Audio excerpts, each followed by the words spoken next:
I started coming to this dental office in 1971, and I had and Dr. Morris is my third dentist.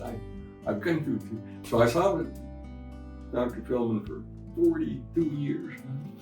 And Dr. Feldman was a great dentist. He was a 20th century dentist. And Dr. Morris is a 21st century dentist.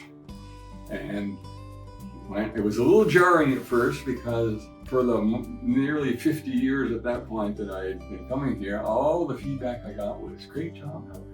You was good. But when Dr. Mike looked in my mouth, he was like, wow, you've got some issues here, Bill.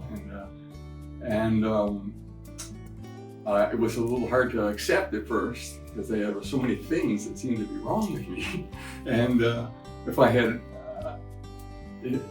been able to accept everything he was saying right from the get-go, I could have been in a much better shape earlier. But basically, he looked in my mouth and he could tell that I'd been grinding and clenching my jaw for years. And when he pointed out the evidence in my mouth, I realized it had been decades that I've had these issues. And he asked me what no medical doctor ever asked me was, how are you sleeping?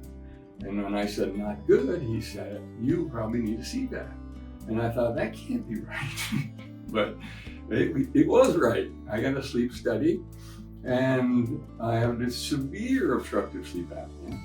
And now I've been doing CPAP for 10 months, I think. And I feel like 30 years younger. At least mentally, I feel like I have a future again. I was such a zombie. I thought, well, this is what it's like to be old, and I'm just biding my time until I check out. But now I feel like I got a future, and I got lots of stuff to do, and now I'm getting everything dealt with, and more than halfway through my Invisalign. So I'm getting my mouth fixed, my bite fixed, and my quality of life is just so improved that I wish that Mike had come along like 20 years earlier.